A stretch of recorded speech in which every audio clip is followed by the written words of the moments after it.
ఈ దైవ ప్రయాణంలో అంటే మీకు జరిగిన అద్భుతాలేంటి? దత్తాత్రేయకి 24 మంది గురువులు ఎట్టున్నారు, నాకు కూడా 60 మంది గురువులు ఉన్నారు. 2 సార్లు జైలుకు పోవాల్సి వచ్చింది, 2-3 కేసులు పెట్టినారు. ఇవన్నీ నా పరీక్ష కోసం వాళ్ళు పెట్టినారు.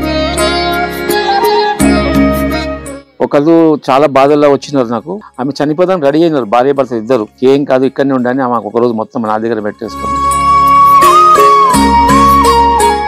ఈ రోజుల్లో ఆమె 3 బిల్డింగ్లు కట్టింది, మంచి మార్గంలో పిల్లలు పెళ్లి చేసుకుంది, చాలా బాగున్నారు. బాబుకైతే కర్మ సిద్ధాంతాలు గురించి మీరు ఏం చెప్తారు? అవి ఎంతవరకు నిజం? కర్మానికి తప్పకుండా అనుభవించాల్సిందే, నా అనుభవంలో 100% అనుభవించవలసిందే. ఒక బాబుకైతే గుండెకు హోల్స్ పట్టిండే. మనిషి అంటే ఎన్ని జన్మలైనా పుట్టొచ్చా? పాపాలన్నీ అయిపోయే వరకు జన్మ ఎత్తాల్సిందే. అన్ని ఇప్పుడు ఏ పాపం చేస్తే ఆ యోనిలో పుట్టాల్సిందే. పల్లి చేస్తే పందిలే పుట్టాల్సిందే. కఠోర దీక్షలు మీరు ఏమైనా చేసిరా? కఠోర ఇప్పుడు నేను చనిపోయిన వాళ్ళు కూడా లేపొచ్చు స్వామి. చనిపోయిన వాళ్ళని కూడా బ్రతికిస్తారు, బతికేయచ్చు. బాగలింగం పెళ్లి సాయిబాబా టెంపుల్ ఉంది, మీరు తెలుసుకోండి. అక్కడ వాళ్ళు ఆచారిస్తూ వాళ్ళు మన దగ్గరకు వచ్చినారు. ముఖం చూసి చెప్పాను, నువ్వు బయట దేశం పోతావు, నీ చెల్లె పెళ్లి చేస్తావు, కానీ దోషం ఉంది. మీ నాయన చనిపోతే నువ్వు ఇవన్నీ కార్యం చేయొచ్చు. మీ నాన్న ప్రాణం ఉన్నంత వరకు నువ్వు చేయలేవు.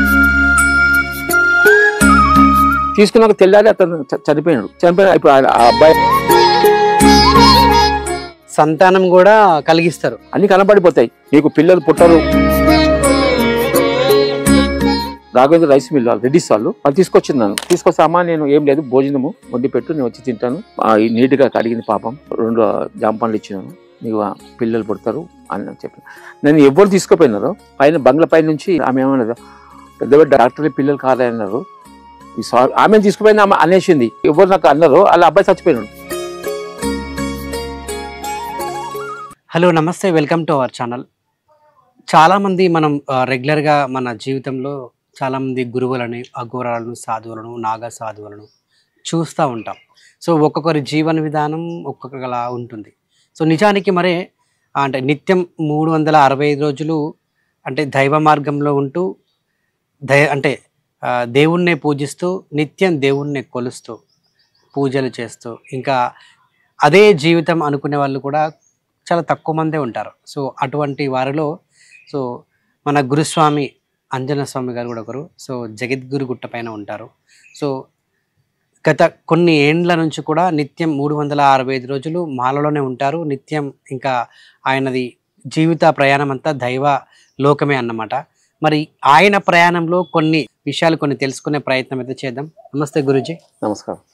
సో ముఖ్యంగా మొదటి ప్రశ్న నాది, ఈ 365 రోజులు మీరు అంటే దైవ మార్గంలోని దేవుడితోటి కొలువై ఉండడం, నిత్యం పూజలు చేయడం, ఇంకా ఏది లేకుండా ఇక దేవుడే నా మార్గము అన్నట్టుగా మీరు 365 రోజులు మాలలో ఉండడానికి అసలు కారణం ఏంటి? నేను చిన్నప్పటి నుంచి కూడా దైవ మార్గం ఉన్నాను. నేను 94లో అయ్యప్ప మాల వేసుకున్నాను. వేసుకున్న తర్వాత మితాహారము, ఒంటి భోజనము చేసుకుంటూ, మా గురువుగారు ఏ పాట ఏమన్నా అవన్నీ పాటించుకుంటూ శబరిమలకి వెళ్ళొచ్చాను. తర్వాత నాకు ఒకసారి అనుకోకుండా శబరిమల పాదయాత్ర, ఇక సికింద్రాబాద్ నుంచి శబరిమల అంటే 38 రోజులు పట్టింది నాకు. దాంట్లో జీవితం మొత్తం అర్థమైపోయింది. ఏమీ లేదు. నియమం ఎట్లుండాలంటే ధర్మమైన భోజనం ఉండాలి, అధర్మం భోజనం ఉండొద్దు. ఒకటి. ఇంకోటి అంటే నామం, ఎప్పుడు నామము, దేవుని నామం ఏది గురువు ఇచ్చారో ఆ నామము ప్రతి సెకండ్ కూడా జపం చేసుకుంటూ ఉండి, అధర్మ మార్గం పోకుండా దైవ మార్గము చింతన, వచ్చిన వాళ్ళకు మంచి మార్గం చెప్పుకుంటూ, దీక్ష అంటే ఎట్లుంటారు, దీక్ష విధంగా ఏ విధంగా నడిపియాలి, ఏ విధంగా ఉండాలి, ఎట్లా ఉండాలి, స్వామి అంటే ఏ విధంగా ఉండాలి, ప్రేమతో మాటలు, ధర్మ మార్గము, సత్సంగాలు చెప్పుకుంటూ, దైవ మార్గముల సత్సంగాలు చెప్పుకుంటూ ఏ విధంగా మనిషి నడవాలి, దైవ మార్గం దైవ దగ్గరికి పోవాలంటే ఏ విధంగా ఉండాలి, దాన్ని పాటించుకుంటూ ఇప్పటి వరకు వస్తున్నాం. అంటే మీరు గతంలో కూడా ఒక పోలీస్ డిపార్ట్మెంట్ హైయర్ అఫీషియల్గా మీరు పనిచేస్తూ ఉంటే మీరు అంటే కంప్లీట్గా అంటే డిపార్ట్మెంట్లో ఉన్న వాళ్ళు కూడా మాంసాహారాలు తింటారు, మద్యం సేవిస్తూ ఉంటారు. ఇవన్నీ అంటే ఒక సామాన్యమైన అంటే జీవన విధానం అంతా వదిలేసి కంప్లీట్‌గా దైవలోకానికే మీరు అంటే కంప్లీట్‌గా మారిపోవడానికి అసలేంటి రీజన్? ఈ నేను చిన్నప్పటి నుంచి కూడా మాంసం తినేవాడిని కాదు నేను. డిపార్ట్మెంట్‌లో వచ్చిన తర్వాత కూడా నేను ఎలాంటి మత్తు పదార్థాలు గానీ, తాగుడు తినుడు గానీ చేయలేదు. ఈ దీక్ష 84లో వచ్చినాక దీక్షలో వచ్చిన తర్వాత ఏ విధంగా ఉండాలి మనిషి, ఏ విధంగా అధర్మ మార్గం ఉండకుండా, సత్యంగా ఉండి, ధర్మ మార్గం వండుకుంటా, ఎవరితో బాధ పెట్టకుండా అయ్యేంత వరకు సేవా భావాన్ని పెట్టుకుంటూ డిపార్ట్మెంట్లో 94కి వచ్చిన తర్వాత నేను కాశీకి పోయినాను. పోయి వచ్చిన తర్వాత ఇక్కడ వేద పాఠశాల పెట్టినాను. దాని తర్వాత నేను ఉద్యోగం కూడా వదిలేయాల్సి వచ్చింది నాకు. వదిలేసిన తర్వాత పిల్లలు ఎవరు వాళ్ళకు ఉన్న తర్వాత మా ఇద్దరం అమ్మ స్వామి ఇద్దరము కొండ మీద అయ్యప్ప దగ్గర ఉంటున్నాము. దేవుని సేవ చేసుకుంటూ మార్గం. ఓకే. సో ఈ దైవ ప్రయాణంలో అంటే మీకు జరిగిన అద్భుతాలేంటి? ఒక్కటి నాకు ఒకరు చాలా బాధల్లో వచ్చినారు నాకు. వచ్చిన తర్వాత వాళ్ళకి చెప్పిన ఏం లేదమ్మా, స్వామికి ఒకసారి మీ ఇంట్లోకి బియ్యం తీసుకురండి, నైవేద్యం పెడతాము, పెట్టిన తర్వాత నీకు బాగుంటుంది అన్న తర్వాత ఆమె తీసుకొచ్చింది పెట్టింది. ఆమె చనిపోదానికి రెడీ అయినారు భార్య భర్త ఇద్దరు. మీకు ఏం కాదు ఇక్కడనే ఉండని ఆమె ఒకరోజు మొత్తం నా దగ్గర పెట్టేసుకొని నెక్స్ట్ డే పంపించినారు. ఈ రోజుల్లో ఆమె 3 బిల్డింగ్లు కట్టింది, మంచి మార్గంలో పిల్లలు పెళ్ళిళ్ళు చేసుకుంది, చాలా బాగున్నారు. దాంట్లో నాకు ఇంకా దేవుని మీద ఎక్కువ ప్రేమ ఖాళీ కాకుండా. ఒక బాబుకైతే గుండెకు హోల్స్ పట్టిండే, ఆ 3 రోజులు తగ్గిపోయినాయి ఆ బాబుకు కూడా. అది మంచి జరిగింది. కొంతమంది ఏం లేని వాళ్ళు కూడా నా దగ్గరకు వస్తే ఈ పాటించు, నీకు మంచి మార్గం ఉంటుంది, నువ్వు మాంసము ఇవన్నీ తినకు, తాగకు, పొద్దున్న బ్రహ్మముహూర్తం లేవండి, బ్రహ్మముహూర్తం చేస్తేనే మనం పూజ చేసుకుంటేనే మన ఏ బాధలు ఉండవు. ఒక బియ్యం పిడికిల బియ్యం తీసి ఒక డబ్బలు వేయండి, అది తీసుకొచ్చి మాకు ఇస్తే దేవునికి మేము నైవేద్యంగా వాడతాము, అప్పుడు మీ బాధలన్నీ పోతాయి. వండిన తర్వాత కూడా డైలీ ఇంటి పైన కంపౌండ్ వాల్ మీద కొద్దిగా అన్నము కొద్ది నీళ్ళు అక్కడ పెట్టి పోండి, మీకు దాంట్లో పోతే కూడా మీ బాధలు పోతాయి.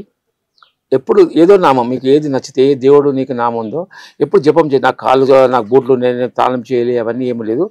ఎప్పుడు జపం చేసుకుంటూ పోతుంటే కొన్ని లక్షలు అవుతాయి, రోజుకి వచ్చాక కొన్ని లక్షలు అవుతాయి. నువ్వు డ్యూటీ మీదకి పోదో, బస్సులో ఉండిపోయినా, ఎట్లా పోయినా, నడుచుకుంటూ పోయినా, సైకిల్ మోటార్ మీద పోయినా జపం మాత్రం వదలకండి, అప్పుడు మీకు మంచి జరుగుతుంది. చాలామంది మంచిగా అయినారు ఇక్కడ వచ్చిన తర్వాత. అలాంటి దేవుని ఎందుకు వద్దని ఇంకా పట్టుదలతోని ఇంకా అన్నీ వదిలేసుకొని 2 సార్లు జైలుకు పోవాల్సి వచ్చింది, 2-3 కేసులు పెట్టినారు. ఇవన్నీ నా పరీక్ష కోసం వాళ్ళు పెట్టినారు. ఆ పరీక్షలు తట్టుకుంటూ ఇంతవరకు వచ్చినాను. ఇంకా నా ఉద్దేశం ఏంటంటే, అమ్మవారు అంటే మట్టిలో పోయే వరకు పరీక్ష ఉంటుంది నాకు అర్థమైంది. అందుకే దేవునికి ఎప్పుడు పాదాల దగ్గరనే పట్టుకొని ఉంటాను. ఇంకా ఎవరు ఈ ప్రపంచాన్ని చూడకుండా, ఎన్ని వచ్చినా ఏమి ఒడుగుదొరికి వచ్చినా అంత పట్టించుకోను. ఎవరు వచ్చినా నా బిడ్డ నా కొడుకు లెక్క నేను ఆలోచిస్తాను. నా కొడుకు నా బిడ్డకు ఏ విధంగా బాధ ఉంటుందో ఆ బాధ తొలగానే ఉద్దేశిస్తూ వాళ్ళకి మంచి మార్గం చెప్తాను. మంచి మార్గం చెప్పి నడిపించుకొని ఇంతవరకు వచ్చింది. గురూపదేశం చేసుకునే వారికి మీరు అంటే ఎలాగా ఉపదేశిస్తారు? అసలు గురువు అనేదే భావన రావద్దు నాకు. గురువు అంటే చాలా నిష్టమైనది, త్రికరణ శుద్ధి ఉండాలి మనిషికి ముందు. ఫస్ట్ త్రికరణ శుద్ధి అంటే ఈ నేత్రాలు పవిత్రంగా చూడాలి, మాట్లాడేది కూడా పవిత్రంగా మాట్లాడాలి, చెవులు కూడా మంచి మాటలు వినాలి, త్రికరణ శుద్ధి అని అంటారు. ఈ 3 ఎవరు జయిస్తారో, అందుకే రామకృష్ణ పరమహంస కూడా గురువుగా ఎప్పుడు అని చెప్పలేదు. నేను గురువు అని ఆయన చెప్పలేదు. దత్తస్వామి కూడా వీళ్ళంతా నరసింహ సరస్వతి కానీ వీళ్ళంతా ఎవరికి గురువుగా ఎప్పుడు చెప్పలేదు. ఎవరు శిష్యులుగా కూడా వాళ్ళు వాడలేదు.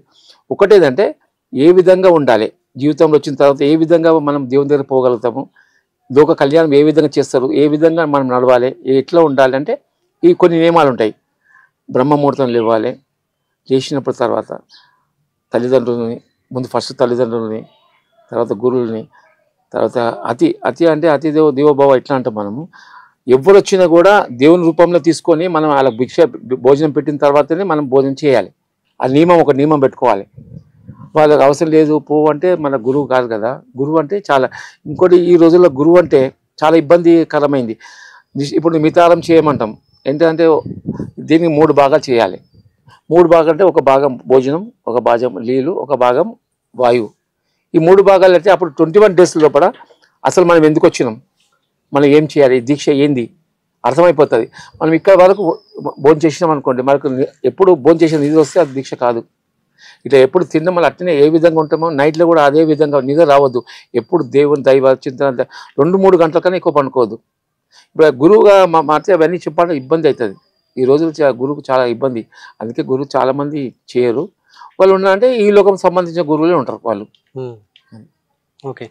సో అంటే ఇప్పుడు గురూపదేశం తీసుకునే వాళ్ళు కానివ్వండి, జనరల్గా మొదటిసారిగా వారు కూడా మీలాగా భక్తి శ్రద్ధలతో కంప్లీట్గా దైవలోకంకి రావాలనుకునే వాళ్ళకి అంటే ఎలాంటి సందేహం కానీ ఉపదేశం ఇస్తారు? ఇప్పుడు అందుకే గురువు చెప్తున్నారు. గురువు ఉపదేశం అంటే ఈ రోజుల్లో క్రమశిక్షణ ఉండాలి గురువు కంటే. గురువు దగ్గర వస్తే శిష్యుడు క్రమశిక్షణ ఉండాలి. చిన్న ఒక ఎట్లుంటుంది అంటే గురువు దగ్గరకు వచ్చినాక ఒక చిన్న కథ చెప్తాను. ఒక అతను గురువు దగ్గరకు వచ్చాడు, నాకు దైవ మార్గం చూపియమని. ఆ గురువు అన్నాడు, సరే చూపిస్తాను ఉండు అన్నాడు. ఒకరోజు 2 రోజులు, ఒక వారం, 2 నెలలు 3 నెలలు పోయింది. ఏం చెప్తా, రేపు చెప్తా అనుకుంటూ కూర్చున్నాడు. తర్వాత ఆయన సంచిలో ఒక చిన్న మూట ఉంది. వచ్చిన భక్తుడు ఏమనుకున్నాడు అంటే, శిష్యుడు ఏమనుకున్నాడు, అరే ఈ దేవుడు ఇలా పెట్టు నాకు చెప్తలేడు అనుకొని ఏం చేస్తాడు, ఒకసారి నిద్రపోతాడు. అనుకోకుండా గురువు నిద్రపోతాడు. ఆ మూట ఇప్పుడు చూసి అలా బంగారం ముద్ద ఉంటుంది. ఆయన అనుకుంటే నేనే బంగారం ముద్ద అన్నీ వదిలేసుకొని అన్ని ధనాలు అన్నీ వదిలేసుకొని దైవ మార్గం వస్తే స్వామి ఏమో బంగారం పట్టుకొని దాపెట్టుకొని దాన్ని ఇడిస్తలేడు అని ఏం చేస్తాడు, ఆ బంగారం తీసుకొని బాయిలో పడేసేస్తాడు. బాయిలో పడి ఒక దానిలో రాయి అలా పెట్టేస్తాడు. పెట్టేసి మళ్ళీ చుట్టి పెట్టేస్తాడు. పెట్టి ఒకరోజు 2 రోజులు చూసుకుంటాడు. అతను చూసుకుంటే గురువు చూసుకుంటే ఏంటంటే అది రాయి ఉంటుంది. శిష్యుని కడతాడు, ఏం స్వామి అంటే, ఏం శిష్యు ఇట్లా అంటే, స్వామి అన్ని ఉద్దేశించిన నువ్వు ఈ బంగారం పట్టుకొని కోసం దైవ మార్గం లేనంటే అప్పుడు ఆ గురువుకు అర్థమవుతుంది. నేను ఎంత ఉండి బంగారం దగ్గరనే ఉన్నా, గురువు అనిపించుకున్నా కూడా నేను బంగారం పట్టుకొని ఏలాడుతున్నాను నేను.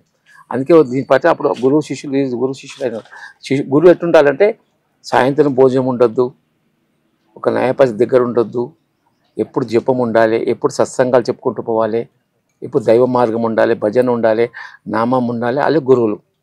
ఈ లోకాన్ని ఎవరు పట్టుకుంటారు, వాళ్ళు గురువు కాలేరు. చాలామంది అంటే స్వామీజీలు కానివ్వండి, మీలాగా ఉపదేశం తీసుకొని కంప్లీట్గా దైవ మార్గంలోనే ఉంటున్న వాళ్ళు కానివ్వండి, చాలామంది అంటే భక్తులు కానీ భక్తురాళ్ళు కానివ్వండి, అంటే ఇటు అమ్మాయిలు కానీ అంటే మగవాళ్ళు కానీ ఆడవాళ్ళు కానివ్వండి, సో చాలామంది కూడా ఈ ధ్యానం అంటూ అంటే కంప్లీట్గా దైవలోకంలో నేను కూడా ఉండాలని అమ్మవారు వచ్చేవాళ్ళు కానివ్వండి, మేము కూడా ఎప్పుడు ఇలా ఉన్నాం, దాన్ని చాలామంది ఈ రోజుల్లో బిజినెస్గా మార్చుకుంటున్నారు. అంటే మేము అది చెప్తాం ఇది చెప్తాం అని చెప్పేసి మాకు దేవుడు వస్తాడు, సో మాకు ఇంత ఇవ్వండి అది అని చెప్పేసి వాళ్ళు దాన్ని ఏంటంటే బిజినెస్గా మార్చుకొని ఎవరి ఇష్టానుసారంగా 30,000 1,00,000 అని చెప్పి తీసుకొని జస్ట్ ఇంతకుముందు నేను ఒక లైవ్లో ఒక ఆవిడని చూశాను, ఎవరో దగ్గర 30,000 ఇస్తే ఆ పూజ ఈ పూజ అని చెప్పించి చివరికి ఏ పూజ లేకుండా అంటే వాళ్ళని మోసం చేశారని చెప్పేసి. అంటే మంచి వాళ్ళు ఉన్నారు, చెడ్డ వాళ్ళు ఉన్నారు. అంటే దాన్ని మంచిగా చెప్పేవాళ్ళు కూడా ఇది కాదని పలానా వాళ్ళ దగ్గరికి పోండి మీకు మంచి అయిద్దని చెప్పి నేను గైడ్ చేశాను. సో ఆమె అంటే గతంలో జరిగినటువంటి ఏదైతే తన అనుభవం ఉందో తను నాకు చెప్పినప్పుడు గైడ్ చేశాను అనమాట. సో ఇలాంటి వాళ్ళు చాలామంది మోసం చేసే స్వామీజీలు కానివ్వండి, ఇలాంటి దైవలోకంకి వచ్చి ఏదో బిజినెస్గా మార్చుకుని డబ్బులు సంపాదించిన ఉద్దేశంతో కానివ్వండి, ఇలాంటి వాళ్ళ గురించి మీరు ఏం చెప్తారు? ఒకవేళ అటువంటి మార్గంకి వెళ్ళకుండా ఒకవేళ వెళ్తే ఏమవుతుంది, వెళ్ళకుంటే ఏమవుతుంది, అది చేయడం ఎంతవరకు కరెక్ట్ అంటారు మీరు? ఒకటి స్వామి, చెడు అనేది అన్ని దగ్గర ఉంది స్వామి. విద్యలో ఉంది, డాక్టర్లో ఉంది, గురువుల్లో ఉంది. అధర్మం అనేది అన్నిట్లో ఈ కలియుగం ఇది. రెండోది ఏంటంటే మనము ఏం లేదు, ధ్యానము ఎక్కువ పాటించాలి. ధ్యానం ఎంతవరకు చేస్తామో కంట్రోల్ అప్పుడు మనకు ఎప్పుడు నిమ్మల ప్రశాంతంగా అవుతుంది జీవితంలో, అప్పుడు అర్థమైపోతుంది అసలు నేను ఎందుకు వచ్చినా ఏం చేయాలి ఏం చేయొద్దు. ఈ రోజుల్లో ఏంటంటే వాళ్ళ అవసరం బట్టి వీళ్ళు మారుతుంటారు. ఎదురొచ్చే వ్యక్తి ఎట్లా ఉంటారు చూసి వీళ్ళు మారుతుంటారు, గురువులు మారిపోతుంటారు. మారి దానికి తెలియకుండా తెలిసినట్టు చేసి వాళ్ళు తప్పుదారి పట్టించి వాళ్ళు మోసాలు చేసి అక్కడ ఏమీ లేదు. దేవుడిని కావాలనుకుంటే ఏం లేదు సార్, ముందు నేను ఎవరిని దేనికోసం వచ్చినా ఏం చేయాలి ఏం చేయొద్దు అది ముందు తెలుసుకోవాలి మనిషి. సో దైవలోకంకి వచ్చినప్పుడు అసలు ఈ బంగారం పైసలు ఈ అంత ఆశతో ఎందుకు వస్తారు? ఇవన్నీ వదిలేసే కదా ఓ ప్రశాంతమైన జీవితం కావాలని చెప్పేసే కదా మనం వచ్చింది. ఇంకోటి ఏంటంటే స్వామి, ఎప్పుడు గురువు 4 వదిలేస్తాడు. 4 వదిలేసిన వాళ్ళే గురువు అనుకోండి, దైవ మార్గం అనుకోండి. ఒకటి ఏంది, తాగడానికి కాకుండా ధనము, వ్యభిచారము, ఇంకోటి గోల్డ్. ఈ 4 ఉండొద్దు. ఈ 4 ఎవరు వదిలేస్తారో దైవ మార్గం పోదానికి అవకాశం అవుతుంది. దేవుడు కాదు 100% ఈ 4 ఎవరు వదిలేస్తారో. అందుకే కలియుగం ఆది చెప్పింది కదా, ఈ 4 ఇట్లు ఉంటాయని. కలిగి వచ్చే టైపులో అడిగితే పట్టుకుంటే చెప్తా ఈ 4 నాకు వదిలేసేసంటే వదిలేస్తారు. ఆ 4 ఇప్పుడు ఈ 4 ఎవరు పట్టుకుంటారు, ఈ 4 ఎవరి దగ్గర ఉంటుందో దేవుని దగ్గర 100% పోవడానికి వీలు లేదు కాదు. అవి ఎవరు ఉంటారో వాళ్ళ దగ్గర పోయి వీళ్ళు ఇరికిపోతుంటారు. ఇప్పుడు ఎట్లా ఇప్పుడు చేపకు ఒక గాలం వేస్తే చేప ఎట్లా పట్టుకుంటారు, ప్రతి దానికి ఒకటి ఉంది కదా మూలము, దాన్ని పట్టుకుని ఆశకు పోయి పట్టుకుంటారు. దేవుడు ఎక్కడ ఉన్నాడు, మనలో ఉన్నాడు. అందుకే ధ్యానం చేసి కూర్చుంటే అర్థమవుతుంది దేవుడే లోపల ఉన్నాడు.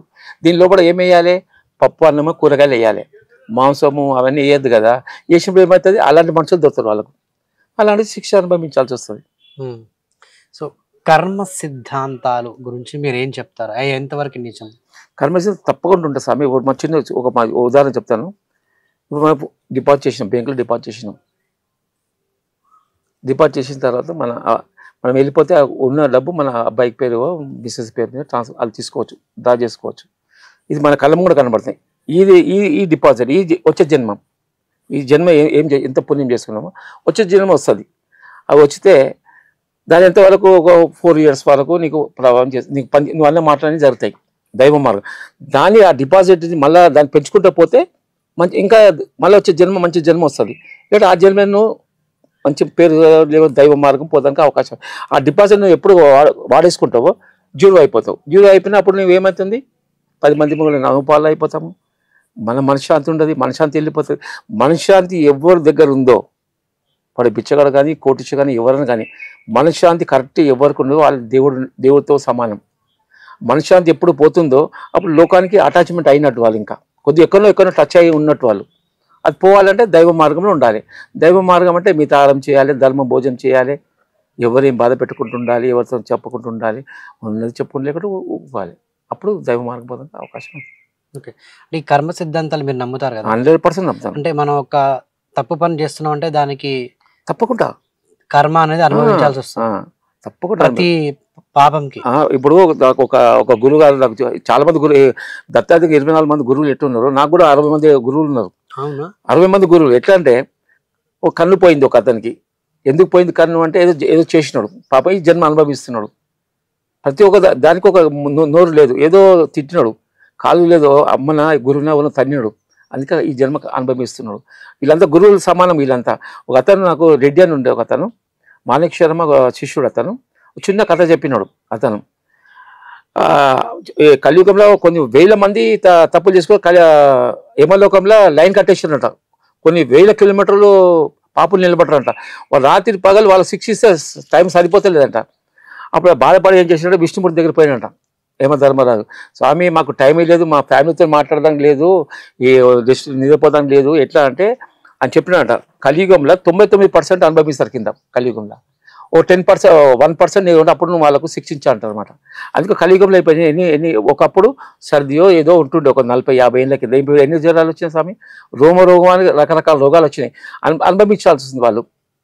ఇప్పుడు నేను కొంతమంది అంటారు అక్క చెల్లెల సొమ్ము తినేస్తారు, అన్నదమ్ముల సొమ్ము తినే, ఇప్పుడు వాళ్ళంతా బాధపడుతుంది. ఇప్పుడు చాలామంది, మొన్న ఒక అతను వచ్చాడు మా దగ్గర అనుకోకుండా, వాళ్ళ అన్నప్పుడు ఏ మాత్రం సేవ చేయలేదు, ఆస్తి మాత్రం ఏ విధంగా తమ్ముళ్ళని మోసం చేయాలి, అది చేయాలంటే ఎట్లయితే మళ్ళీ భజన చేసేవాళ్ళు, రామాన భజన చేసేవాళ్ళు, పూజ చేసేవాళ్ళు, మంచి కులములో పుట్టిన వాళ్ళు ఆ తప్పు పని చేసి ఎట్లా తప్పు సార్?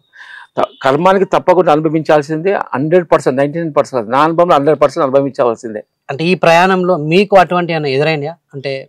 చాలా ఎదురైనాయి. ఇప్పుడు ఎట్లా అంటే నాకు పోయిన జన్మ కొన్ని తప్పులు ఉండొచ్చు, నాకు కొన్ని జన్మ నాకు పూర్వ జన్మలు కూడా ఉంటాయి, ఉన్నాయి, తప్పకుండా ఉన్నది. మనిషి అంటే ఎన్ని జన్మలైనా పుట్టొచ్చా? అది 150 వరకు జన్మ ఎత్తాల్సిందే. 150 మనిషి పాపాలన్నీ అయిపోయే వరకు జన్మ ఎత్తాల్సిందే. అన్ని ఇప్పుడు ఏ పాపం చేస్తే ఆ యోనిలో పుట్టాల్సిందే. పల్లి చేస్తే పందిలో పుట్టాల్సిందే, మేక అంటే మేక జన్మ ఎత్తాల్సిందే, అన్ని ప్రతి దాంట్లో లాస్ట్ మనిషి జన్మ. మళ్ళా పూర్వ జన్మలు కూడా ఉంటాయి మనిషి అంటే ఈ జన్మ రావాలని ఏముండదు. ఎన్ని ప్రాణులు ఉన్నాయి లోకంలో, అన్ని ప్రాణులు దాంట్లో పోవాల్సిందే. మానవ జన్మ వస్తుంది నమ్మకం లేదు. అంటే ఇప్పుడు పందిలాగానే పుట్టినాం అనుకోండి, అంటే పందిలాగా పుట్టినప్పుడు కూడా పందికి కర్మలు కూడా ఉంటాయి, అనుభవిస్తారు పక్క. ఇప్పుడు చిన్న కథ చెప్తాను. ఒక గురువు శిష్యుడు, చాలా ప్రేమైన శిష్యుడు ఇద్దరు. ఆ గురుగారు ఒక తప్పు పని చేసినాడు. తప్పు చేసి ఆయన పంది జన్మ వస్తుంది అని నాకు అర్థమైపోయింది. గురువుకు చెప్పాడు, శిష్యుని చెప్పాడు, నేను ఓ పంది కడుపుల ఇక చుక్క, తలకు ఒక చుక్క వస్తుంది, అది నేను. అది చుక్క నేను. కాబట్టి నువ్వేం చెయ్యి, పుట్టింగా ఎంతో చంపేసినాను, నా జన్మ క్లోజ్ అయిపోతే మళ్ళీ మానవ జన్మ వచ్చేస్తా అని చెప్తాడు. శిశువు సరే అంటాడు. ఎదురుగా పంది ఈనుతుంది, ఈయన చనిపోతే పంది ఈనుతుంది. చుక్క ఉన్న ఒక ఒక పంది పిల్ల పుడుతుంది. పుడితే ఈ శిశువు ఏం చేస్తే కత్తి తీసుకొని పోయి సంపాదన పోతాడు. ఆ పంది పిల్ల ఏమంటే ఈ మురికి నాకు చాలా బాగుంది, శిష్యుడు నాకు సంపక ఇది అనుభవించినాక వస్తా అంటాడు అనమాట. ఆ రుచి నాకు బాగుంది, ఈ పెండ ఇది రోత బాగుంది, నువ్వు నన్ను ఏం చంపకు ఇలా ఆయనకు అంటే వదిలేస్తాడు అనమాట. ఆ జన్మ వస్తే అది అనుభవించాలి, దానికి అదే ఆ సంతోషం కనబడుతుంది. అది ఇప్పుడు దొంగ ఉన్నాడు, ఉదాహరణకు దొంగ ఉన్నాడు, ఆ రుచి దొరికింది, కష్టపడి లేదు, కొడతారు, పోలీసులు కొడతారు, తీసుకొని జైలు వేస్తారు, మళ్ళీ అనుభవిస్తారు, మళ్ళీ వస్తారు, మళ్ళీ దొంగతనం చేసుకుని పోతూనే ఉంటాడు వాడు చచ్చిపోయేదాకా. ఓన్ చేత చచ్చిపోయాక మళ్ళీ జన్మ ఎత్తుతాడు.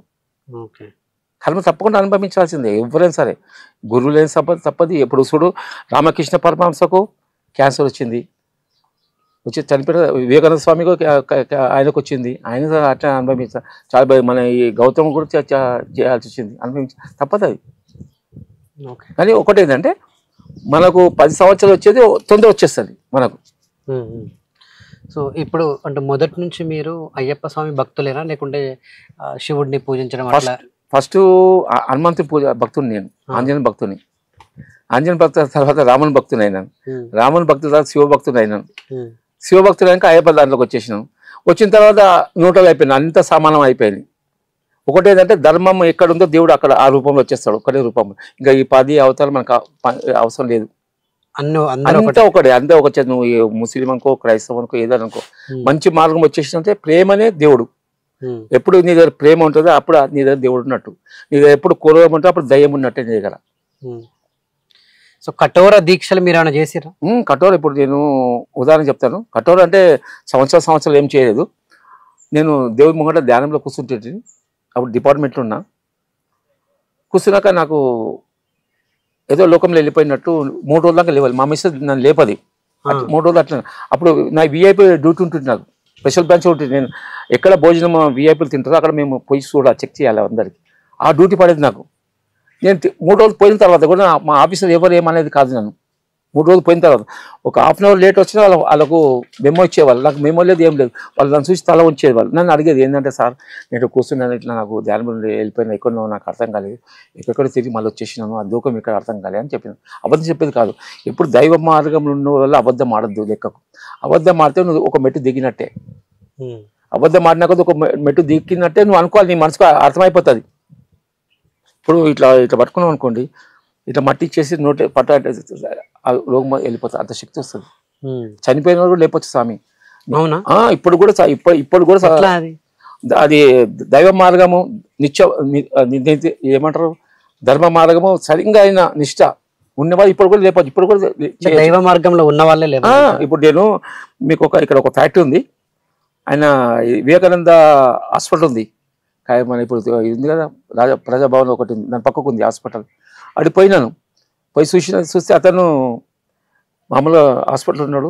నేనే ఈయన చనిపోతే ఇంకా 3 రోజుల దాకా చనిపోవడం అని చెప్పినాను. 3 రోజుల దాకా ఉంటాడు, ఆయన చేసుకుంది కొద్దిగా ఉంది, అది లిమిట్ అయ్యి సరిగ్గా 3 రోజులు చనిపోయినాడు. ఇక్కడ ఎల్లమ్మ టెంపుల్ ఉంది, బల్కంపేట ఎల్లమ్మ. ఆ మెయిన్ గుడి ఎవరిదో ఆమె ఓనరు, మగపిల్లలు లేరు, ఆడమే దానికి ఇన్ఛార్జ్. ఆమె మా ఇంటి దగ్గర వచ్చింది. ఆమె దైవ మార్గం బాగా చేసేది. ఆమె కూడా అట్లనే వస్తే నేను ఇది బాగాలేదు, 3 రోజుల దశమి వస్తుంది, ఆ రోజు ఆమె కూడా అదే రోజు చనిపోతే అదే రోజు చనిపోయింది. వాళ్ళు అన్నారు, ఏ స్వామి అన్ని నరాలు దిగిపోయినాయి, ఒక గంట సేపట్లో చనిపోతుంది అని చెప్పినారు నిమ్స్ హాస్పిటల్. ఏం చాలు 3 రోజులు నాకు అట్లా. ఇప్పుడున్న ప్రూఫ్ ఉన్నారు, ఇక్కడనే దేవం బస్సు ఉంటారు. 3 తర్వాత దశమి రోజు చనిపోయింది ఆమె. అంటే ఇప్పుడు కఠోర దీక్షలు అంటే నిత్యం మీరు అన్నట్టు అంటే ప్రాపర్గా అంటే దైవ మార్గంలో ఉండే వాళ్ళకి సో ఎప్పుడు చనిపోతారు, ఎలా చనిపోతారు అనేది కూడా తెలుసు. 100% చనిపోయిన వాళ్ళని కూడా బతికేయచ్చు. అంత నిష్ట ఉన్న వాళ్ళు తప్పకుండా బతికేయచ్చు. ఇప్పుడు కూడా 100% అన్ని శక్తులు వస్తాయా? 100% వస్తాయి. దాన్ని ఆ మార్గం నడవాలి. ఆ మార్గం ఏ మార్గం ఉందో ఇప్పుడు బ్రహ్మం గారు ఉన్నారు, ఎంత 400 సంవత్సరాలు. అవును, ఆయన లేపలేనా? ఆయన లేపాడు కదా, మన కళ్ళం కూడా చూసి ఉన్నాయి కదా, కొన్ని 1000 సంవత్సరాలు 400 సంవత్సరాలు కదా. రాఘవేంద్ర స్వామి కూడా లేపినాడు కదా. ఇప్పుడు మన కళ్ళ ముంగట ఉంది కదా కొన్ని రాసినాయి. ఇప్పుడు కూడా ఉన్నారు, కానీ వాళ్ళు కనబడరు ఎవరికి. అలాంటి ఉన్నారు, వాళ్ళు లేకుంటే భూమి ఎప్పుడు పలిగిపోయేది. వాళ్ళు ఉన్నారు కాబట్టి అలా నిష్ఠగా ఉన్నారు కాబట్టి మనం భోజనం చేయగలుగుతున్నాం. అంటే మీరు ఇంతకు ముందు చెప్పారు అంటే తను ఇంకొక 3 రోజుల తర్వాత చనిపోతది అని.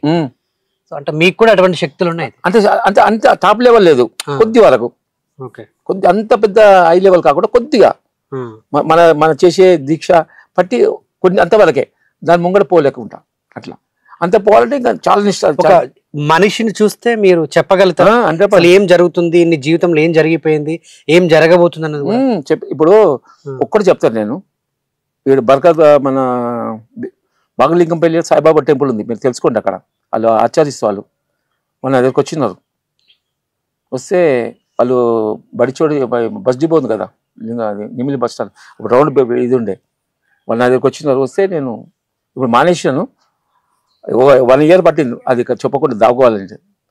అది చెప్పాను, బాబు నువ్వు ముఖం చూసి చెప్పాను, నువ్వు బయట దేశం పోతావు, మీ చెల్లె పెళ్లి చేస్తావు, మీ అమ్మని మంచి చూస్తావు, కానీ దోషం ఉంది.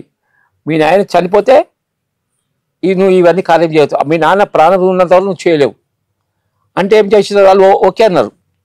అప్పుడు ఆ తల్లి కూడా ఓకే అన్నది, కొడుకు కూడా ఓకే అన్నాడు. ఓకే అంటే ఈ పని చేయి, పోయి మీ పెద్దనాన్న దగ్గరికి వెళ్ళి ఒక 5 రూపాయలు అడుకో. ఒక 5 రూపాయలు ఎంత ఇస్తే, నాకు కాలేజీ కోసం ఫీజు కావాలంటే ఇస్తాడు. 30 రూపాయలు ఇచ్చినాడు ఆ టైంలో. తీసుకున్నాక తెల్లారి అతను చనిపోయినాడు, భర్త చనిపోయిన. ఇప్పుడు ఆ అబ్బాయి ఆస్ట్రేలియాకి పోయినాడు, గ్రీన్ కార్డ్ వచ్చింది, వాళ్ళ చెల్లెని పెళ్లి చేసినాడు. వాళ్ళమ్మ నా మీద కోపం వచ్చింది ఆమెకు, మా భర్తను కాపాడలేకపోతే. దీనికి లింక్ ఉంది కాబట్టి మనం ఏం చేయలేం కదా, దానికి లింక్ ఉంది కాబట్టి మనం ఏం చేయలేం. ఆమె ఏ విధంగా నేను దేవుని ధర్మాన్ని కోపడ్డదో ఆ విధంగానే ఆమె చనిపోయింది, అంత బాధతో చనిపోయింది ఆమె. ఓకే. ఎందుకంటే ఎప్పుడు ధర్మాన్ని ఎవ్వరు కానీ బాధ పెడతారో వాళ్ళు తప్పకుండా వాళ్ళు బాధపడాల్సిందే. సో ఎప్పుడు ఎవరు ఏ టైంలో చనిపోతారు కూడా మీరు చెప్పగలరు? Okay, super. అదే చెప్పంటే ఇప్పుడు ఇంతకుముందు మా అమ్మ ఉంది, ఒక మాట నేను, మా అమ్మ ఉంది, మా నాన్నగారు జరిగిపోయారు. నేను శుభ్రమల పందలం ఉన్నాను, అన్నం వండుతున్నాను. మా నాన్నగారు అలా కనబడ్డాడు, వెళ్ళిపోతున్నాను. అప్పుడే మా అబ్బాయిని ఇద్దరు పిలిచి, నాన్నగారు వెళ్ళిపోతున్నారు, వాళ్ళ కార్యక్రమం తీసుకోమను. 2 బస్సులు కనీసం 90% ఉన్నారు. మీకు అక్కడ తెలిసిపోయింది? అడుగుని, మా అల్లుడు ఉన్నాడు, మా అబ్బాయి ఉన్నాడు, వంటలో అన్నంలో కనబడ్డాడు మా నాన్నగారు. అవునా? చనిపోతున్నాను, నేను వెళ్ళిపోతున్నాను చెప్పినాడు మా నాన్నగారు. చెప్పినాక అప్పుడే పిలిచి చెప్పినాను, చూడు ఎవరు చెప్పకు, కనీసం 80% ఉన్నారు. అప్పుడు 2 బస్సులు కనీసం ఉన్నారు, ఎవరు చెప్పకు, వాళ్ళ కార్యక్రమం తీసుకొని పద్ధతులు నేను కలుస్తానని చెప్పేసినాను. చెప్పి నువ్వు అన్నాక నెక్స్ట్ డే ఫోన్ వచ్చింది, జరిగిపోయినది. మీరు ముందే మీ కొడుకు చెప్పేసా? మా అబ్బాయి ఉన్నాడు, మా అల్లుడు ఉన్నాడు, తెలుసుకోండి కావాలంటే. వచ్చిన తర్వాత కూడా నేను వచ్చే పద్ధతులు నేను వచ్చేదాకా ముట్టలే, అక్కడ కాకి కూడా ముట్టలే, నన్ను చూసినాక కాకి ముట్టింది. మా అమ్మ కూడా 25 days వెళ్ళిపోతాను చెప్పింది. 25 days మా అమ్మ కూడా వెళ్ళింది. ఎట్లా తెలిసింది? మీ అమ్మగారు అమ్మ చెప్పింది, నోటితో చెప్పింది, ఇక్కడే చెప్పింది, 25 రోజులు వెళ్ళిపోతున్నా అని చెప్పింది. మా అమ్మ కూడా అట్లనే వెళ్ళిపోయింది ముందే. కొన్ని ఏంటంటే స్వామి, మనం ఎందుకు ఊకోవాలంటే, ఇప్పుడు నీకు మంచి జరుగుతుందంటే అది సంతోషపడతారు, నీకు టక్కర్ అయిపోతే నువ్వు చచ్చిపోతే వాడు బాధపడతాడు. అవన్నీ అందుకే మానుకోవాల్సి వచ్చింది. నాకు నిజాలు చెప్పుడు చాలా మానుకోవాల్సి వచ్చింది. అందుకే 1 year ఇంట్లో దాగున్నాను, ఎవరు చెప్పకుండా. అన్ని కనబడిపోతాయి. నీకు పిల్లలు పుట్టరు అంటే వాళ్ళు పెట్టకుండా వాళ్ళు ఏమంటారు, బాధపడతారు. సో ఒకటి. రెండోది ఏంటంటే, ఇప్పుడు మీరు వరంగల్లో బ్రిడ్జ్ చేసినారు, ఆయన రాఘవేంద్ర రైస్ మిల్ వాళ్ళు, రెడ్డిస్ వాళ్ళు తీసుకొచ్చింది. నన్ను తీసుకొస్తే, అమ్మ నేను ఏం లేదు, భోజనము వండి పెట్టు, నేను వచ్చి తింటాను చెప్తే పోయినాను. నీట్గా కడిగింది పాపం. కడిగినాక 2 జామ పండ్లు ఇచ్చినాను, నీకు పిల్లలు పుడతారు అని చెప్పాను. నేను ఎవరు తీసుకుపోయినారో పైన బంగ్లా పై నుంచి నేను అప్పుడు కిందికే వచ్చిన, కిందికి వచ్చింది. ఆమె ఏమన్నది, పెద్ద డాక్టర్లు పిల్లలు కాదన్నారు. ఆమెను తీసుకుపోయిన ఆమె అనేసింది. నేను విన్నాను, ఇంకా ఏమన్నా వెళ్ళిపోయినాను అంతే. ఇద్దరు పిల్లలు, మీకు పురుపులు రాఘవేంద్ర రైస్ మిల్ వాళ్ళు, అది వరంగల్ దగ్గర, అది ఊరి పేరు చెప్తాను. 2 ఆడపిల్లలు పుట్టారు. ఎవరు నాకు అన్నారు, వాళ్ళ అబ్బాయి చచ్చిపోయినాడు. ఆమె వచ్చి ఏడ్చితే నేను అన్నా, నువ్వు అన్నగారికి అనుభవం నేను చేస్తాను, నువ్వు ఎవరికన్నా, నన్ను కాదు కదా, ఏ దేవుడికి అన్నావో ఆ దేవుడి మాట్లాడతా కదా. నువ్వు కూడా ఆ పిల్లలు కూడా చాలా అమ్మాయిలకే అంత మంచి అబ్బాయి ఉండే. ఈ పిల్లలు మీ ఏమంటారు, మీ తమ్ముని భార్య కడుపులో పుడతారు అని చెప్పి 2 పిల్లలు పుట్టిన ఉన్నారు ఇప్పుడు. కావాలి రాఘవేంద్ర రసమిల్లు, అది ఏదో ఊరి పేరు చెప్తాను, ప్రూఫ్తో చెప్తాను. సో ఇప్పుడు సంతానం కూడా కలిగిస్తారు మీ దగ్గర, కలిగిస్తూ అంటే మనం రేఖలు పట్టి చెప్తాం, చెప్పేస్తారు మీకు పిల్లలు పుడతారా పుట్టరని. 100%. చాలా మంది ఇప్పుడు మన ఒక 1 year కింద ఒకళ్ళు వచ్చినారు, స్వామి నాకు ముందు పాప పుట్టింది మళ్ళీ బాబు అంటే బాబు పుడతాదని చెప్పిన. అది ఏమనలే, ₹1,00,000 ఈ చెట్టుకి ₹1,00,000 ఇవ్వాలని చెప్పిన. ఉన్నది ఇక్కడ ఓల్డ్ సిటీలో ఉంటారు వాళ్ళు, ఇక్కడ బీహెచ్ఎల్ ఉంటారు, కొడుకు పుడతాడు అన్న. తర్వాత చెప్పిన అంటే ఈసీ ఉండగా ఆడపిల్ల చూపించాలని చెప్పినాడు. ఎందుకు నువ్వు మగపిల్లలు పుడతావు చూడు అని చెప్పిన. మగపిల్లలు పెట్టినాడు పైసలు నాకు 1,00,000 వద్దు ఏమో మాటకు చెప్పిన, నాకు 1,00,000 వద్దు అని చెప్పిన. నవ్వుతాడు. వాళ్ళ ఫోన్ నెంబర్ కూడా ఇస్తారు, తెలుసుకోండి కావాలంటే. సో జనరల్ గా అంటే ఒక మనిషికి ఎటువంటి ఇబ్బందులు చెప్పేస్తారు, ఏం జరగబోతున్నది. తప్పకుండా నువ్వు చేయి చూస్తారా? చేయి చూస్తాను, చేయి చూస్తాను, ముఖం చూస్తాను, కాలు చూసి చెప్తాను. లైవ్ లో జనాలకు కూడా తెలుస్తుంది కదా. కాలు చూపింది ఇక నాది. ఒకటి ఏంటంటే 90% మంది సేవ చేస్తారు మీరు, అంటే మానవ సేవ చేస్తారు, చేసి వాళ్ళతో మాటలు పడతారు. అర్థమైందా? ఈయన నాకు మంచి చేసినాడు కదా, ఈయన మంచోడు కదా అని అన్నారు, ఉల్టా ఏదో ఒకటి రాయేసిస్తారు నీ లైఫ్లో. అది ఇది పుట్టుమచ్చ, ఇది రేఖ. ఈ రేఖ ఉంటే మాంసం తినద్దు, ఇది ఉంటే దైవ మార్గం ఎక్కువ ఉంటారు మీరు, దైవ చింతన, దైవ మార్గం. ఈ రేఖ అర్థమైందా? ఇది ఉంది కదా, ఇది ఇక్కడ టచ్ అయితే ఇక పక్క పొట్టిపోయింది. ఇది టచ్ అయితే అనుకో నువ్వు కోటీశ్వరం అయిపోతావు. ఇప్పుడు కావాలంటే కోటీశ్వరం దగ్గర పోయి చూడు, నువ్వు ఈ రేఖ ఉంది కదా, దీని మధ్యన తలగాలి, పక్క పొట్టిపోయింది. వస్తుంటే పోతుంటే ఆ విధంగా ఉంటుంది. టచ్ అవుతుందా?